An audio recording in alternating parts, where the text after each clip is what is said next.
my mind is telling me no. And I'm like, don't do it. And I'm scared and I'm afraid. And I literally switch it off.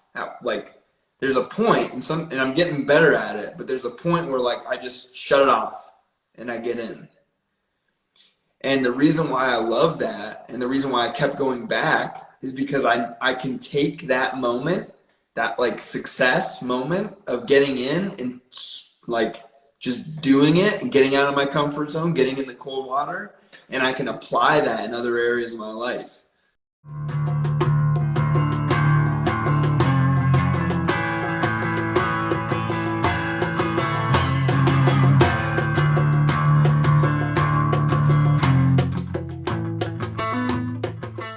So my name is Sinjin Larson.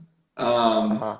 I am Caucasian, so which is it's funny because usually people think I am Indian or I am Chinese before they see me when they just hear my name Yeah. or they see my name written down. Yeah. I grew up here in America. I grew up in northwestern Pennsylvania, uh, on the New York border, so right in the Allegheny Mm. National Forest. Pretty much grew up in the woods my whole life. Went to school for environmental science, not because that's what I wanted to do, but because I wanted to be outside and I didn't know what else to do. And it was kind of like, you got to go to college to, Mm.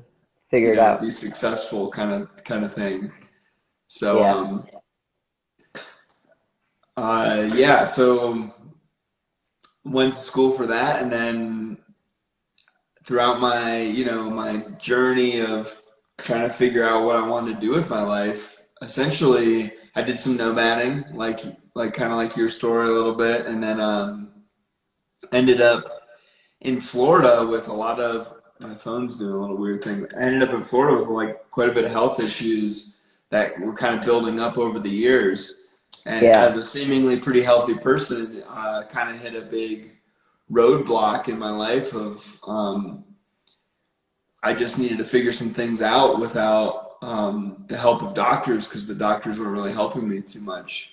So essentially, I ended up learning a lot of things more holistically and got a lot of success from it. And so now I help people do the same thing through more of an integrative approach of utilizing Hmm. things like functional medicine lab testing as well as you know, finding toxicities within the body, toxic products, toxic environments, and Hmm. starting to remove those toxicities as well as replacing the deficiencies within the body. So things like poor nutrition or, lifestyle things that can really help you build yourself back up if you're depleted. I mean, not just nutrients, but also things, like just having joy and fun in your life. And um, things like we're talking about now, getting out of your comfort zone.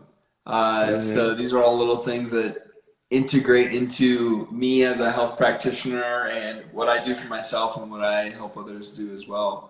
Mostly I dealt with digestive issues and respiratory issues growing up, and a lot of Hmm. those things have been healed. So I have gained a lot of experience and knowledge in that area. So I mean, that's what I really enjoy helping people get through is chronic digestive and respiratory issues. And that's Because kind of you how, had, what's and that? it's safe to assume that you had such a tough time with that.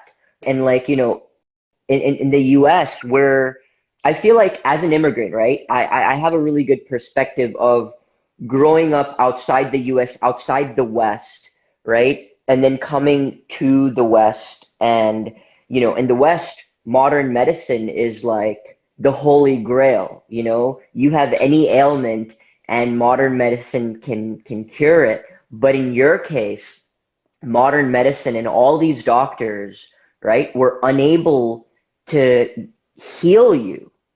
And, sort of a lot of, from what I understand, what you do is, I think, would come under the umbrella of alternative healing that isn't as mainstream. And so, what was it like, sort of, getting out of your comfort zone to explore and understand, this whole side of healing that truly, healed you, and I know we don't want to turn a whole conversation into this, but like in a couple of sentences, for our audience.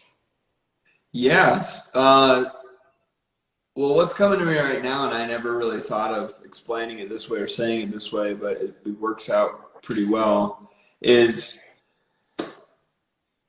I wasn't in a comfort zone. I was very uncomfortable, and I was looking for comfort, I think. So I had to essentially, the getting out of my comfort zone in that situation was to start to not listen to the doctors. It was to go literally on the vast internet where you can hear everything and anything, and you have to have some discernment, and I had to experiment on myself, and I had to, I mean, there's things that are obvious now, but at the time they weren't so obvious, like things I was eating that I shouldn't have been eating as much of, if at all. A Yeah. lot of it was mental, emotional things that were coming up, and all these things would bounce back and forth with each other. Mental, emotional things would play into things that I would eat, or things that I would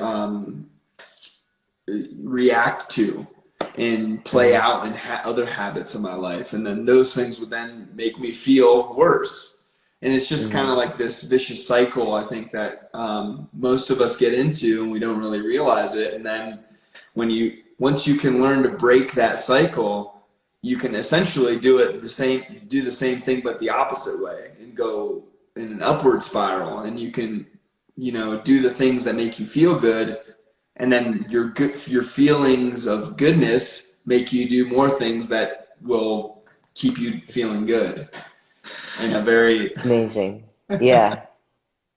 Yeah. And I know it's hard to sort of get into, in just a few sentences, but I appreciate that. And I feel like that resonates with me. So should we tell our audience about the story of how we met?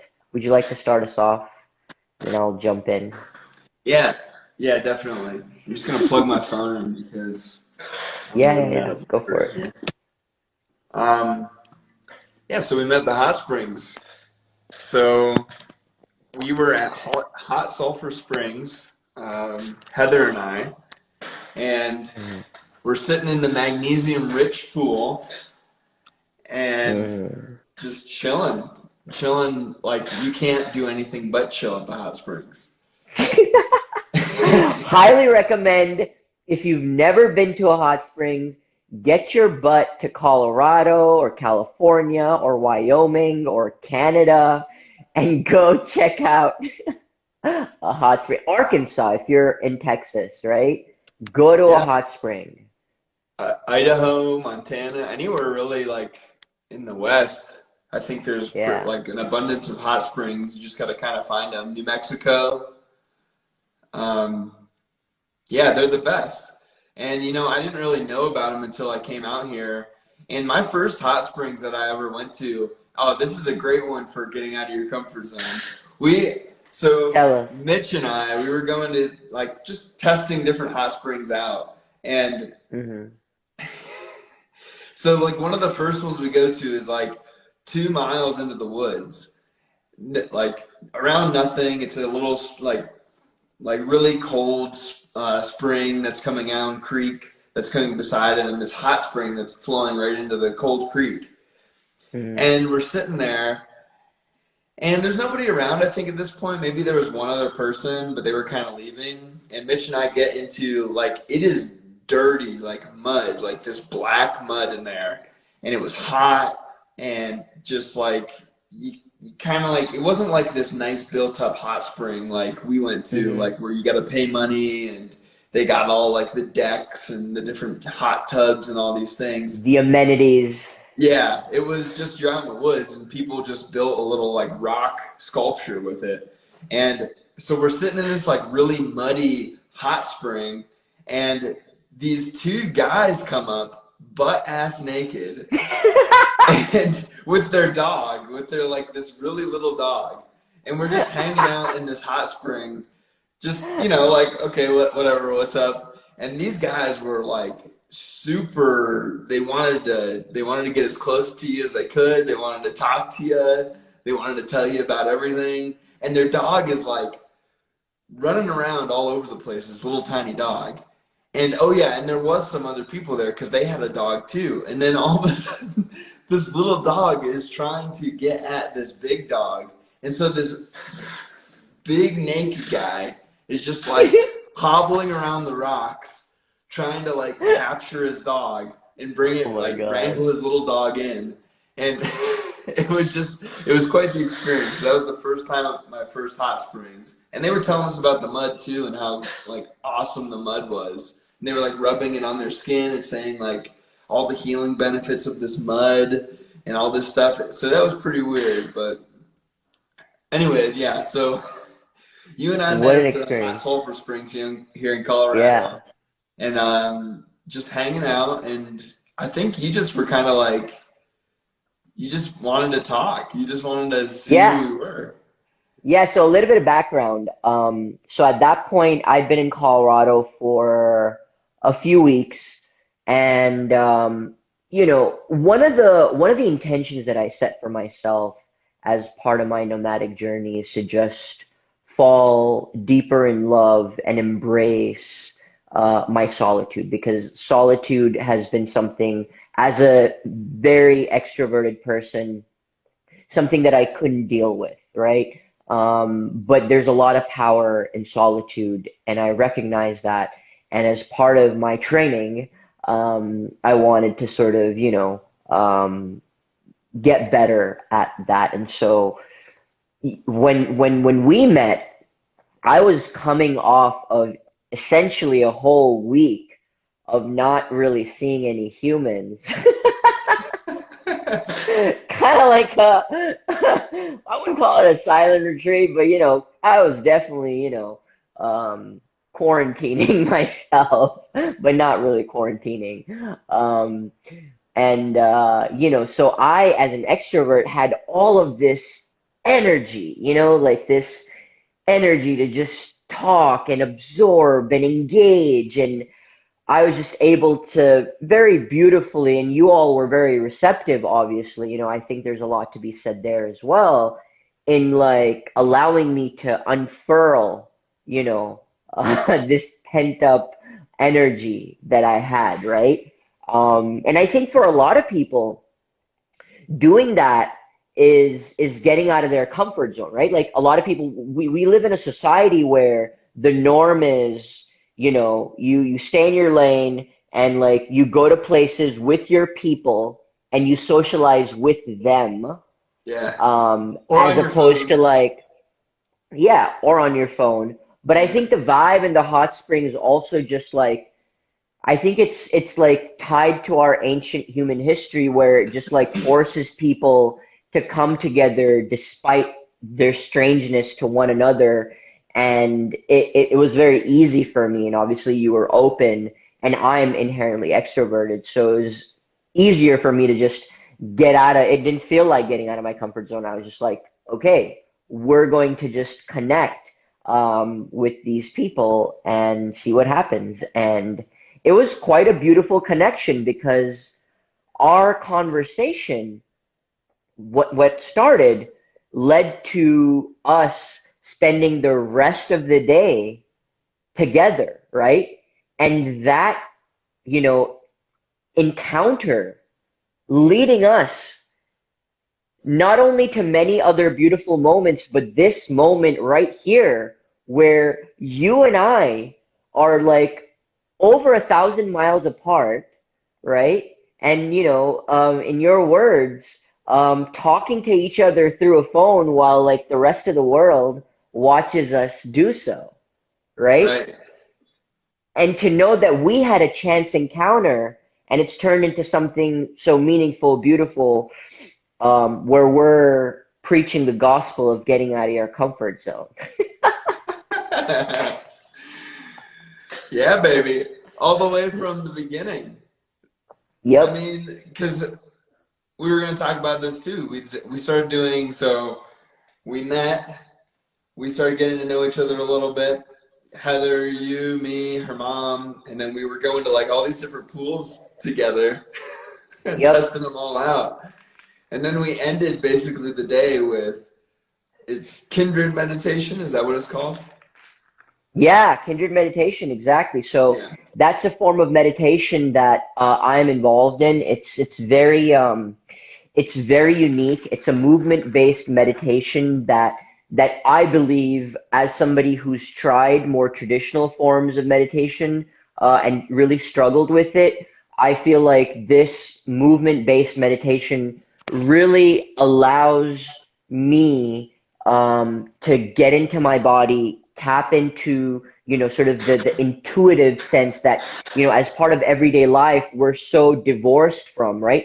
We live our lives using the intellect, ignoring the fact that there's so much wisdom, there's so much genius within our intuitive sense. And it's really when you sort of use both of them and cause them to like come into circuit with one another that you're truly tapped into your full potential. And Kindred meditation is that way that I found has worked for me. We're not going to spend time talking about it today, but basically, long story short, Kindred, it's different. It's not like you stay quiet and like do your meditation. You're all over the place and your eyes closed and you're, everything. And basically, we were in an environment where we just met and we're in a public place and Sinjin, this brave fucking guy, is like allowing me, giving me permission to like lead him through Kindred meditation without much background, without much Oh, introduction, right? We're oh, just getting and into by the it. way, that was the first time I ever met Heather's mom too. Oh wow. So like giving yourself the permission to be able to just let loose and do something that you've never been done before that is like weird in the best of ways, in front of your like partner's mother who you're meeting for the first time. That's kudos to you, buddy. Kudos to But you. that was definitely a very weird, and I mean Heather definitely wanted like she was the one trying to do it too. She So was. She yeah, was. Kudos to her for yeah, like pushing totally. us all along. Yeah. And kudos to you for bringing it up. You could have easily just held it in and been like, "Oh no, I this is wanted too." to. There Yeah, was a big part of me that was like, I need more time. I need music. I need the right setting. yeah. But I'm glad that I allowed Heather to just like, for us to, do it, right? Because it was beautiful. Like just to witness you, sort of do that. But Which I don't don't even want to know what I was digress. doing. Oh, and by Yeah. the way, I think you said that was your first time ever doing it in person too. Yes. Yes. Because of COVID, all of my exposure to Kindred meditation and like doing it with other people, right? Because Kindred meditation is a communal practice. It was just through Zoom. And so meeting with Sinjin and Heather and doing it with them, it was like my first live human beings in front of my face, experience, doing it outdoors. So Yeah, it was awesome. It was super weird. It was awesome though. yeah, and like what a perfect example of, getting out of our comfort zone by like going to a hot springs, which is not a common activity here in this country, unlike places like Iceland or out there.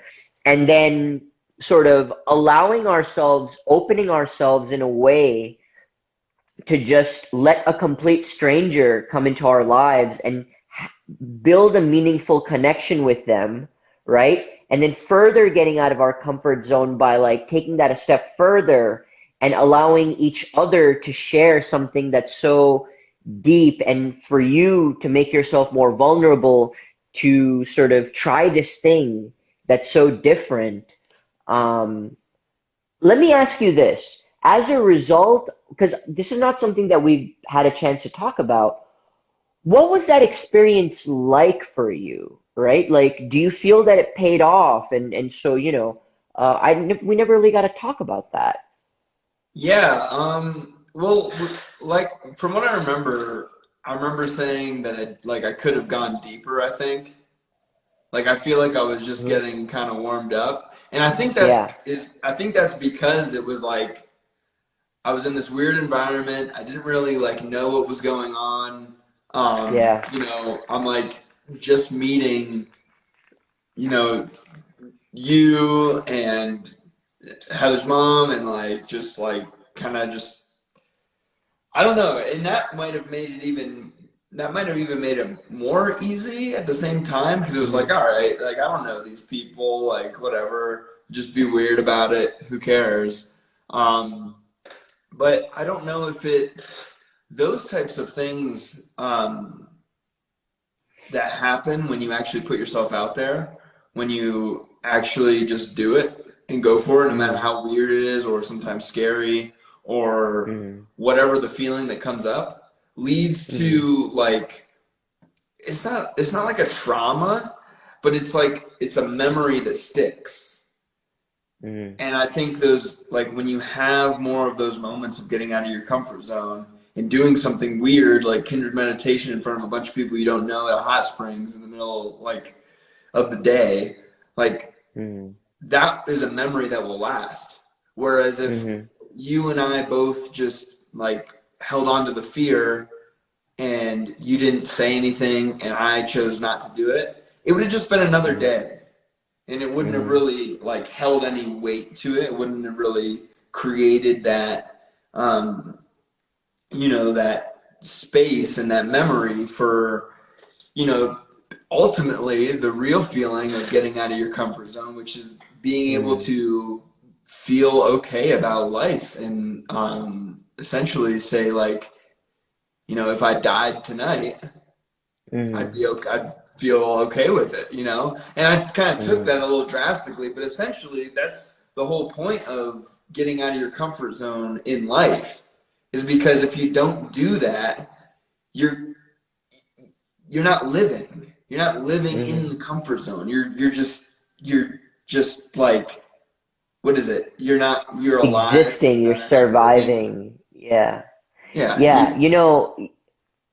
Yeah, I want to come back to and build on, what you said, but I want to sort of go back for just a second and call something out that I think that you said that's like marvelous is a lot of times I think I get the sense that because earlier you said how part of what allowed you to say, heck, just gonna do it, do this weird thing, like get out of my comfort zone, is that you said you were surrounded by strangers, right? And so that like lowered the bar for you, if I heard you correctly.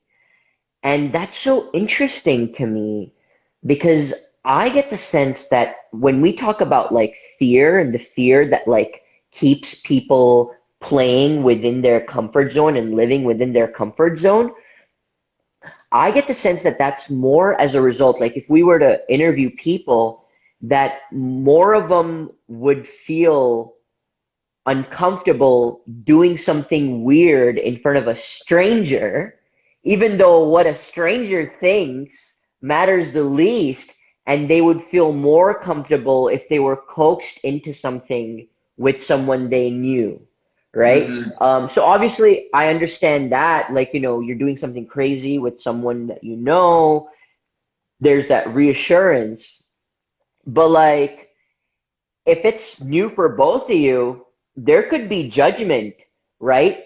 Because after all, that other person's human, and that judgment could color the rest of your relationship with them, be it a significant other, family, whatever, you know?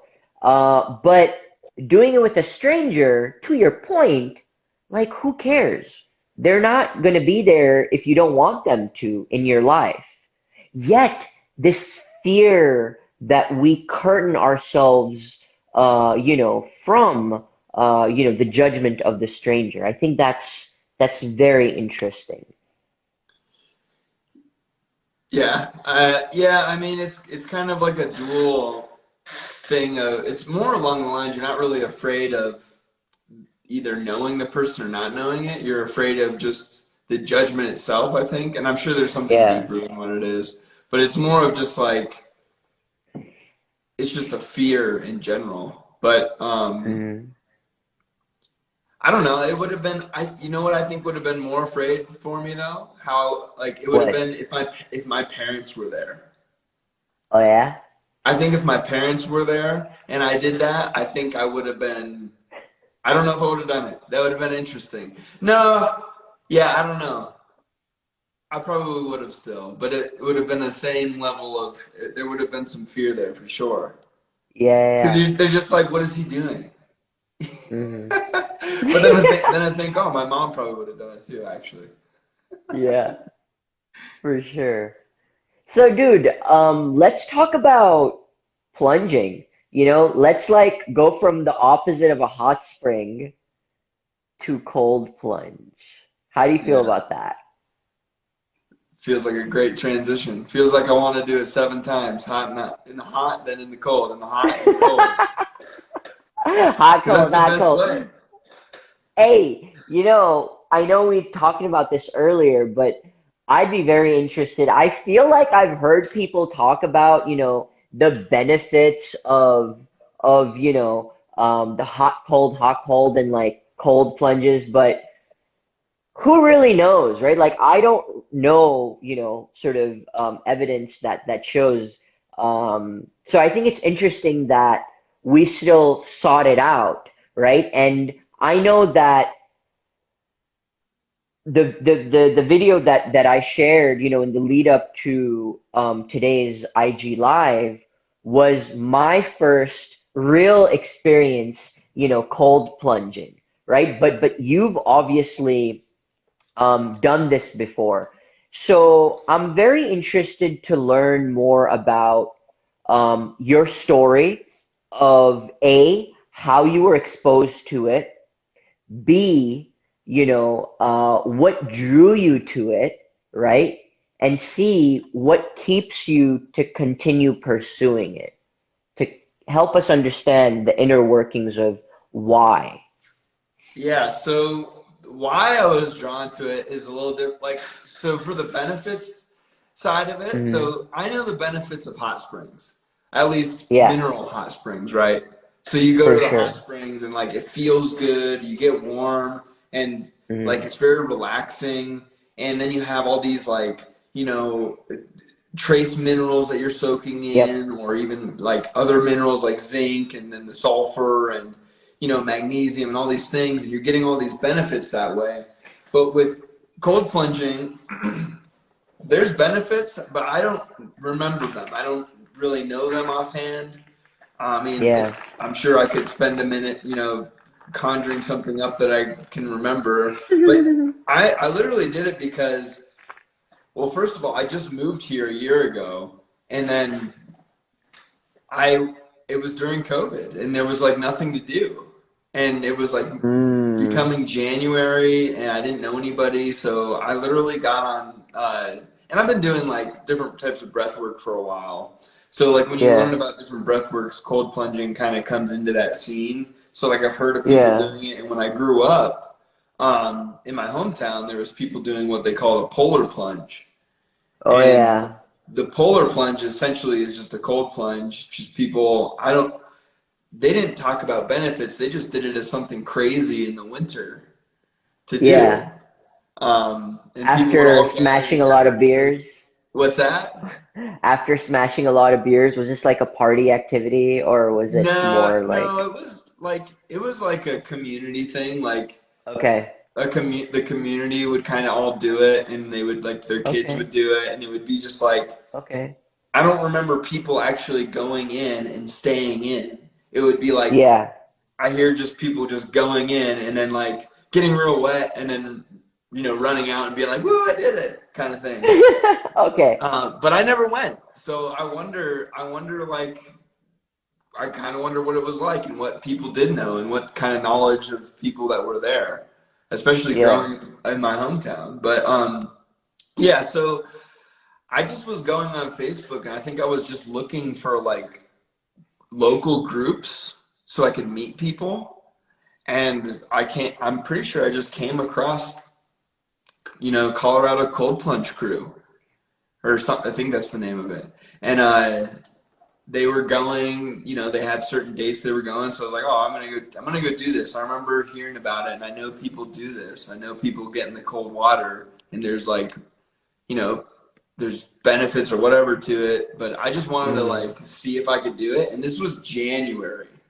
Wow. So it was like, In Colorado. yeah, snow everywhere. And I was like, oh my God, I gotta try this. So I show up and there was like, I didn't like, I've never been there before. So I'm like looking around and all of a sudden I just see like four people with towels in their hands. And I was like, oh my God, this is real.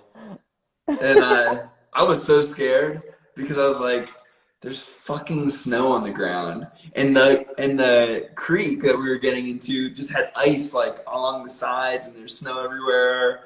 And I was just like, oh my God, this is gonna be awful. But I was excited because I wanted to do it. And the Yeah. people were cool too, like all very like, you know, what's up? Awesome, glad you joined, kind of thing. So like it felt really good Yeah. to finally be around people and to be around like this really weird activity that we were gonna do. And it started off as like Luke, he's like the kind of the moderator of the group, he kind of like started the group. And Mm. so he was there and he's kind of like walking us through like usually people will do like breath work like you and I did beforehand. We didn't do any Mm. breath work. We just like kind of checked in with each other. So it was like, how are you doing? Like, why are you doing this?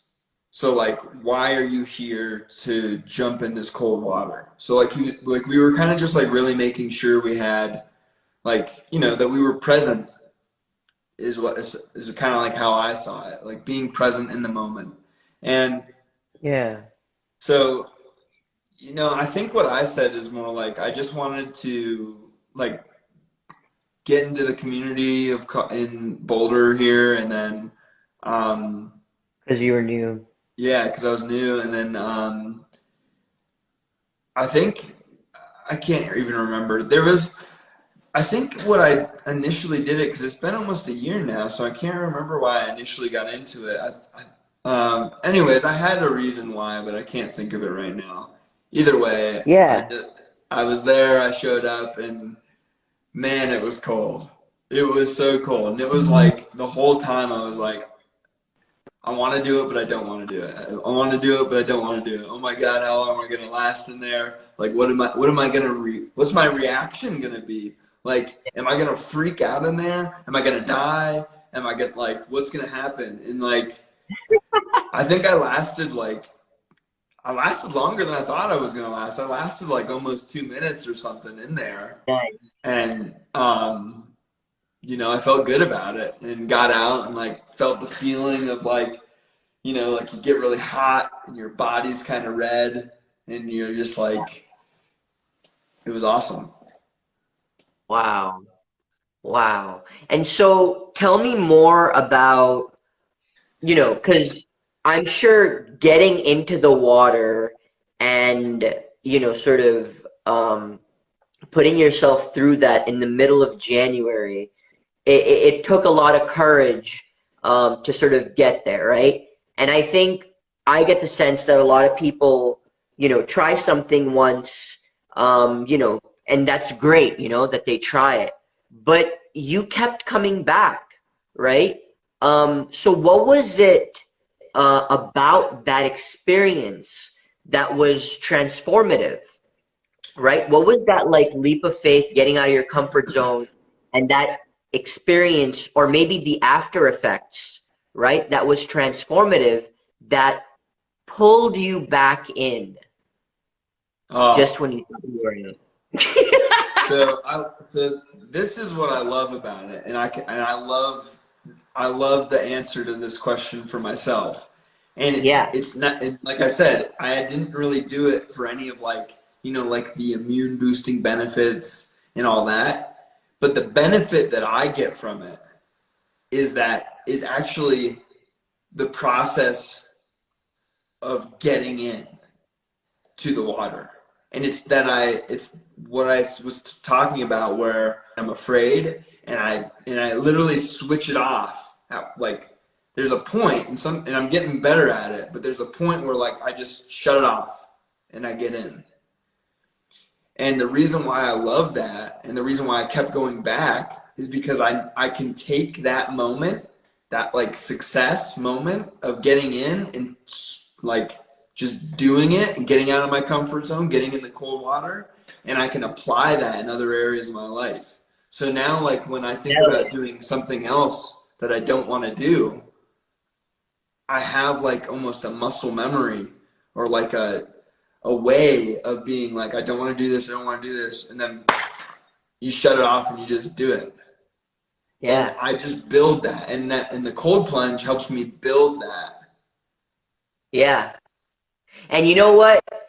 Not that you need it, but I want to share something to sort of validate what you're saying. And this is fucking gold, you know? All of you out there watching this in the future and currently watching it, you know, Christopher, you know, thank you for your support and your time here, but especially all of you who are going to be watching this in the future, this is freaking gold, okay? Because a friend of mine, Jesh, was talking about how, so Tony Robbins, right? He supposedly does a cold plunge every single day, you know? I mean, he has an artificial setup, I'm guessing somewhere at his house, whatever, right? And he's talked about how he loves it and blah, blah, blah. But there's one thing that stuck with me about the story, which is he acknowledged that, you know, there are a lot of times he never feels the desire to go in, okay? There's always like a resistance. And he says, I just don't negotiate with myself. Here's a thing that he knows that you know is good for you because of the memory, the muscle that it allows you to practice, right? And build. And it's tough. And as a result, you know that, but to do it, you need to go through this like struggle, right? But you don't negotiate yourself with that, right? That can be applied to training for your sport, or practicing your craft, whatever it might be. So words of wisdom that have been spewed just now. I mean, it's just, it happens to everybody too. Like everybody that I talk to that continues to join, that does the cold plunge crew, like everything that I'm saying, they say too, and I'm sure that's like with pretty much everybody. Like nobody wants to get in. Like, I don't know. There's maybe a couple crazy people out there that just like really want to just be cold, but I bet you that they would even say there's a point, even if it's small, where they're like, oh no. Like you just don't want to do it. And then you do it anyways. Because actually, after you do it once or a few times, at least for me, and I'm sure for a lot of people that continue to do it, like you feel so good afterwards. Like it is like a feeling of, like, you know. So let me ask you, like, how did you feel after, this wasn't your first time, but it was like, and I want to comment on that at some point, how long that we stayed in there. I mean, granted it wasn't, you know, 32 degrees running water, but Yeah. I mean, it was probably in the 40s. I mean, I think I mentioned this earlier. Inherently, I'm an extrovert, right? So I get my energy from those around me, right? And so like being in community, right? In that moment with you and then Heather and the other friend that joined, that gave me the courage to say, we're doing this. We're doing this, right? And I think that obviously it was very cold getting in, and you know, the anticipation leading up to it, and especially, you know, as you like slowly descend, you know, because I think there's different strategies, right? Like, so Heather just like fucking dove in, right? I wasn't quite sure what your strategy was, but I was like coming in bit by bit, and for some people I feel like that's harder. I don't know. I haven't ever like just plunged in, you know, like jumped in, so I can't say if that'd be easier for me. Suffice it to say, it's not easy to like get there, at least for me, as you know, one of the few times that I've done it. But I think just being in community, you know, being in communion rather with all of you gave me that will to say we're gonna fucking do this. And I think the other thing that sort of was a part of me in that moment. So long story short, about 7, 8 years ago, I had a mental breakdown. Right, it was the most powerful experience that I've had. It took me to my darkest dark, but I am who I am today because of that, right? And so while I was sort of grappling with that, one of my therapists who, you know, really specializes in CBT, cognitive behavior therapy, one valuable lesson that she taught me is, in other words, embrace the suck. You know, sort of when things suck, just accept it and let go, right? And sort of don't fight it, right? As part of coping with my anxiety and, like, you know, the disorder that I have. And I think in that same principle applied, because I knew that I needed to get fully in the water. There was no negotiating with that, right? And so I was just going to come to peace with it and just embrace it and go at my pace, give my body, but determined to get down to where the level that you are, which is up to your neck, right? I have to go up to my neck. I can't do half. It's like Yeah. I had to go all the way in, and you like stuck your head under a couple times, and I was like, the reason I don't do that is because I was like, I don't want to have wet hair and be cold. Like, I keep my hands like this and just Yeah. like, which, you know, I think there are, like, you know, that's the next step for me, is to like kind of just let my hands go and get okay with my hands, and like getting my. That's the nice thing about the other spot that we didn't go to, is like you can have the option, which I could have done, like what Heather and what I think his name Ryan did, and they just like jumped in, but like then you like kind of jump in and you get fully submerged, then you come up and it's like this, because you get shocked when you jump into that water, like full on, and you go completely submerged, and you pop out and you're like, and then you're like, all right, I'm gonna just chill in this cold water here now. So like my technique, I guess, at that moment was I just kind of went in slowly and I just feel it. I just feel all the cold and just submerge myself in, and just like it's all in the head at that point. Because like, yeah, it sucks no matter what. Like, everything is cold. There's not going to be a moment that you get that's warm. So you can't even like hope for that. So at this point, it's all about like your mind just being like, all right, just like do something different than freak out. Like, do whatever you want except freak out right now. And so sometimes it'll be like, it's mostly for me, it's observing. So I'm just observing, like, okay, what's getting coldest the fastest? Like, oh, it's like my legs. Or no, it's my feet. Like, oh, this is really warm now. And that's usually what helps, is like, you know, you start thinking about gratitude and being thankful for parts that, like, oh, right here in my armpits, that's kind of warm, even though it's fucking cold. But you're like, that's kind of warm. It's warmer than my feet, or not as cold as my feet. And Yeah. so like there's like all these things that like you can either think about how bad it is and just freak out and get out of the water, which is cool, or you can Yeah. like learn to just like observe your mind and like observe what's going on and then utilize, you know, the different tools of language like gratitude and being grateful and like I don't know, being curious of what's happening. And then when you can get like that, you can get real calm. And then I can look around and I can see you and I can see Heather and I can see Ryan and I can like be like, hey, what's going on? And then you can start to chat a little more. Then it's not all about you. It's about, oh, I'm here now. What's happening? You know, like how's it going? Yeah. Amazing.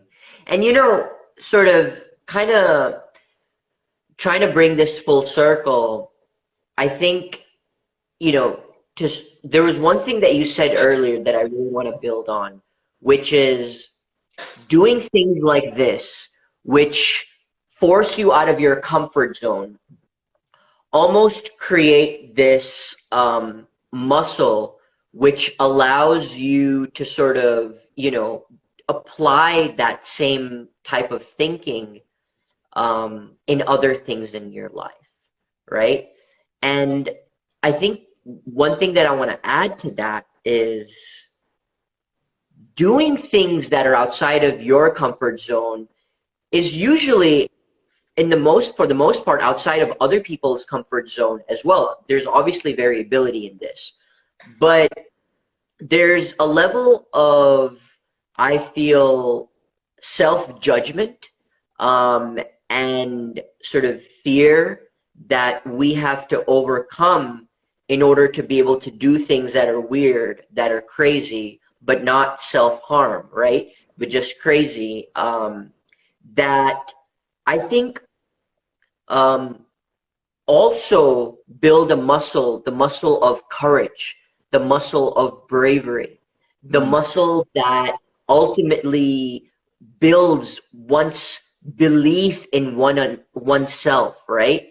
And when we think about success in life, to me, that means doing something that nobody else has thought of, that nobody else is doing, or doing something in a way that nobody else has done before, right?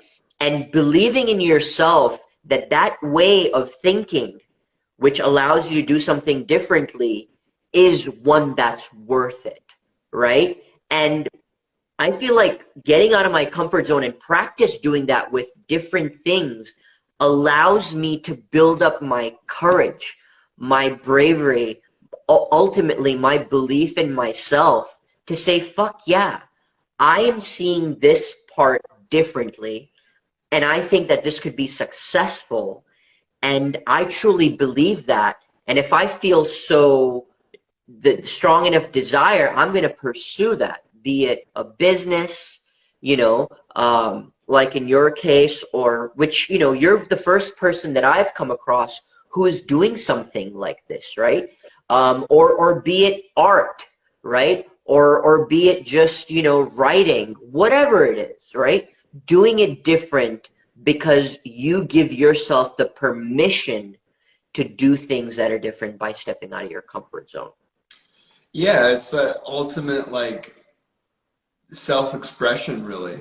Like Yeah. I've been talking a lot about the soul and like what that is because it's like it's something that I ponder on because I you know it's we're not all taught what the soul is and how to feel the soul, but from what I'm Yeah. understanding and learning about like for myself and you know from just being around people talking about it and like kind of like grasping ideas of what it can be and feeling it out for myself, you know, it's like that authenticity and then being able to express it. And that's what like the soul wants. The soul wants to be able to be able to express itself through the body, to everything. So like, you know, maybe that's just like cold plunging. Good night, Chris. Thanks for being on.